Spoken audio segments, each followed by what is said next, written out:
CrossFit or Muay Thai, but you might as well just mix it up and try everything out and see where this takes you. One thing, and you're just joining us, guys. Michael Andreula here with Jay Karlinski. I've been teaching fitness, kickboxing classes for 16 years. I've basically grown up in the gym. This is all I know how to do. I know how to yell and try to motivate you, and that's what I like to do. That's how we met each other. Jay comes down, and I appreciate that because a lot of other instructors from other disciplines won't even try anything else out. And I try to be open, and I can tell you're open.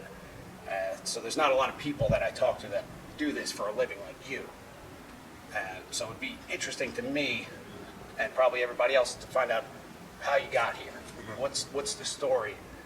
Because so many people want to do this, want to do that lifestyle where they're healthy, they're helping people. You know, it's giving a lot back to a lot of people. So could you just run us through, like, you know, Jay as a young kid, teenager, building into it? Yeah, absolutely. So, you know, born and raised in New Jersey. I grew up as a little kid every single day. If I wasn't playing basketball, I was riding my bike to football. If I wasn't playing football, I was playing soccer. If I wasn't doing that, I was running in the woods with my friends. And, you know, exercise for me wasn't a thing I had to go do. It was a thing that I wanted to do with all my energy. And I think a lot of little children can relate to that. And as we get a little bit older, a lot of people fall away from that idea of physical exercise as fun as opposed to some tedious thing you have to do to stay in shape or whatever it may be. So throughout high school and even into college, I played every sport I could possibly imagine, and every chance I get, I was playing because it gave me such enjoyment. My junior year in college, I tore my ACL playing football with my friends, and it was devastating at that time in my life, my first real injury, and to go through a real injury and 8 months of rehab and physical therapy and everything else. And finally, the doctor gives me the green light to go back to playing sports. And my first day back, I blew my ACL again playing basketball, the very first day. So, you know, at that age, I was on the shelf for a year and a half, couldn't do any kind of physical sports, anything vigorous that I was used to. So a physical therapist randomly, he suggested, you know, you should try yoga. You need to get a little more flexibility back into your hamstrings after the surgeries. So he didn't know anything about yoga, but he just kind of put me onto it. So I went to the mall and got a VHS tape at the time to kind of date myself. And it was funny, I was the president of my fraternity in college, living in my fraternity house. So here I am with this yoga DVD, yoga VHS tape. So I locked my door, put the tape in, turned the volume down real low so none of my brothers would know what I was doing.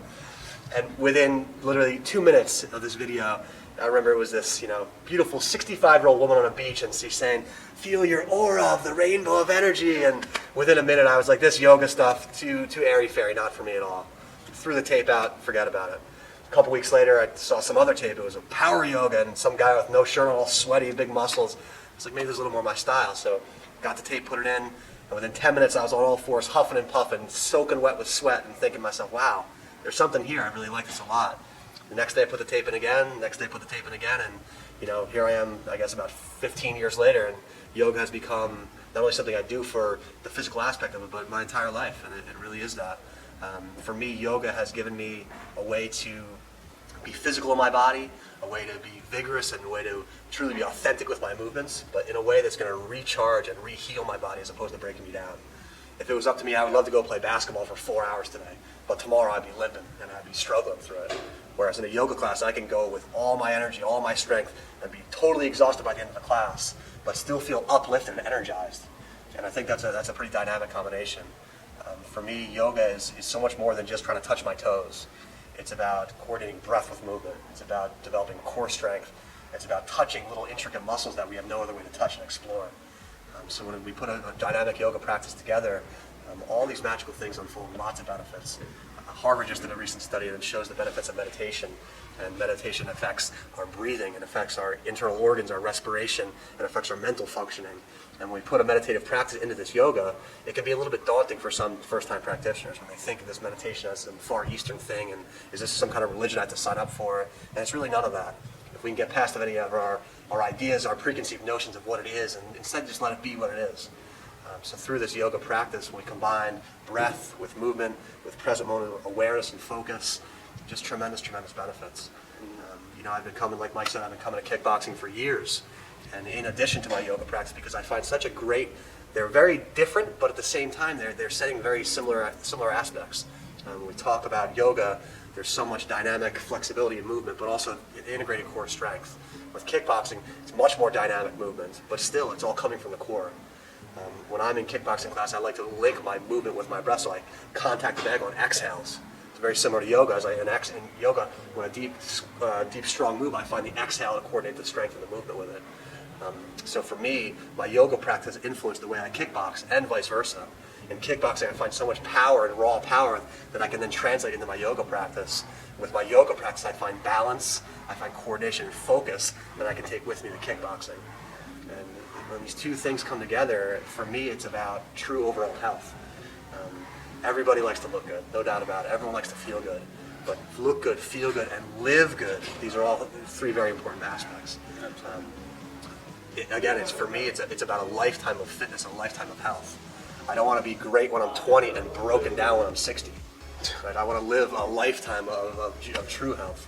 Absolutely. And I think that it's important to combine strength, combine flexibility, core strength, obviously, most importantly. But when we put all these things together, it's just great benefits, great results. I got a question, Jay. This is kind of just my instructor geekiness. When I'm teaching the class, I try to get everybody on the same energy level, and I see you do that. It's almost like a musical note or a pitch, where everybody's minds, everything will just seamlessly sync up. And when I took your class, that's what happened. At some point, everybody just, their whatever wavelengths of the brain, what everybody's thinking just seemed to be absolutely in harmony. And every day I struggled to get back to that point. I'm like, I felt like we're at this peak, and then every day it's like you start back over again, and you have to work back up to that each class. Do you have a particular mindset, or do you have rituals of how you prep for your classes?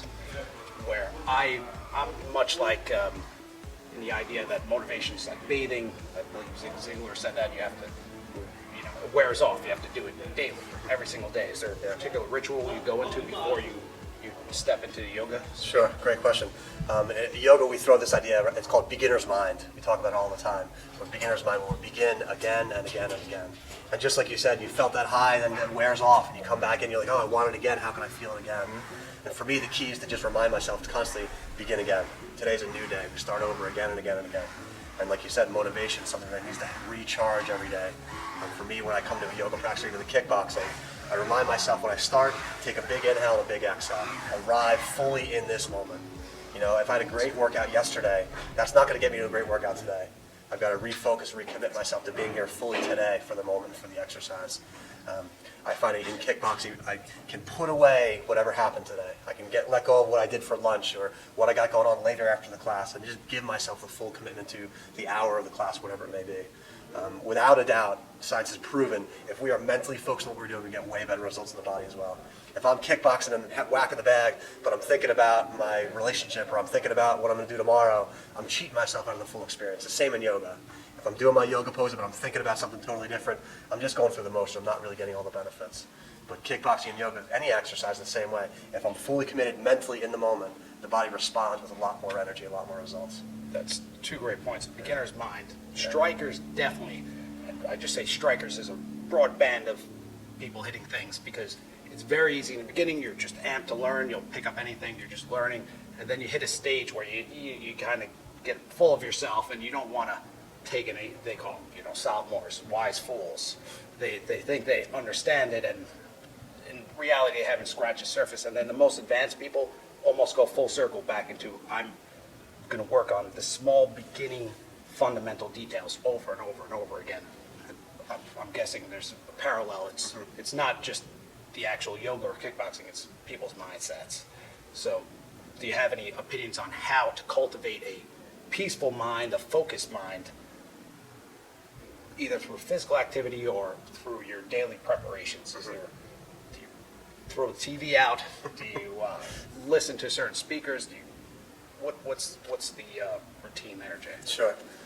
Great question. And I find, especially in yoga, I find this with yogis a lot of times, a pose like downward facing dog, where everyone that does yoga has done down dog lots and lots of times, and oftentimes they come into down dog and they go into their habitual movement, and they don't really think about it, and they just find their pose and think that's the way it is. I've had a teacher talk to me about becoming more and more curious and interested about each part of the movement. So the more I can become curious about it, the more I'm going to pay attention to little subtleties of the move. So if I can remind myself, be interested in what you're doing. Be interested in this moment. The more I become interested, the more the pose becomes alive, or the more the roundhouse kick becomes alive. Even if I kick the bag 1,000 times, if I can think about, okay, where am I really placing my foot this time? how am I swinging my hips around on this kick, right? As opposed to thinking, oh, I'm just going to kick it 1,000 times. I'm kicking it one time, and I want to focus completely on this one full kick. For me, an inspiration, Joseph Campbell, for me, he gives me the most inspiration. Talks a lot about the hero's journey, and it talks about each person is on their own individual quest. So if I come to a kickboxing class and there's 50 people here, it's not about them doing their exercise. It's about me finding my time to really engage and be fully into this moment. Same with yoga. It's about each individual person experience on their mat or wherever they may be. So if you can commit yourself to your personal journey, your hero's journey, for me, that's given me a lot of motivation to find my authentic expression of kickboxing or of yoga or of fitness or of just simply being alive. And again, it's about being alive. I don't kickbox because I'm going to be a professional kickboxer. I kickbox for health and vitality. Same with yoga. I'm not trying to be some kind of yoga superstar. I'm trying to be alive in my body. The more I get out of my life, the more rewarding it becomes. Yeah, why not? And Joseph Campbell, I haven't read the book, but he basically said, live your life as if you're in an epic movie, the hero of your own movie. Yeah. There's going to be great times, and then there's going to be major challenges, and every day you just, with that mindset, it makes it a lot easier almost to take yourself out of it and don't get wrapped up in the emotions. Say, this is this point in this story, and that's when I'm going to overcome or get that injury. I'm going to come back from it and grow even more, which is extremely powerful. And it's good to talk like this because in kickboxing, a lot of time, they don't have a lot of philosophies. There are some philosophies, but that also apply to your life. And I think when you were saying that you're in that move, you're just focused on that one thing. If you can apply that to cutting an onion or putting your shoes on, instead of thinking about what you're going to do, which you can't control anyway right at this moment. I need to do that more myself. Who doesn't? Present moment awareness. In this culture, we're so constantly rewarded for multitasking. Everything in our society is about doing how many things can you do at one time, right? I think exercise, yoga, even kickboxing gives us the invitation to slow down and do just one thing. Here we are in this pose, or here we are in this striking combination. Can I give myself the gift of full awareness to this moment, as opposed to thinking about a million other things at one time and multitasking? Can I instead commit to right now in this moment? Because that's where the gift is, in this moment. Absolutely. I couldn't agree with it more. Do you have you train a lot of instructors. I train a lot of instructors, and I try to impart my own philosophy as well as kickboxing technique and how to motivate people. I'm sure you have your own kind of, I would say, your own way of doing it. Is there any particular philosophies that you tell the new generation of yoga instructors, or what you want to see yoga get to in the next? It's been around forever, but how much higher this workout or mindset can get? Sure. So the style of yoga that I was trained in, I lived at the Kripalu Center for Yoga and Spiritual Health up in Massachusetts, and our place is literally named after an Indian Swami named Swami Kripalu, and Kripalu literally translates to the word compassion.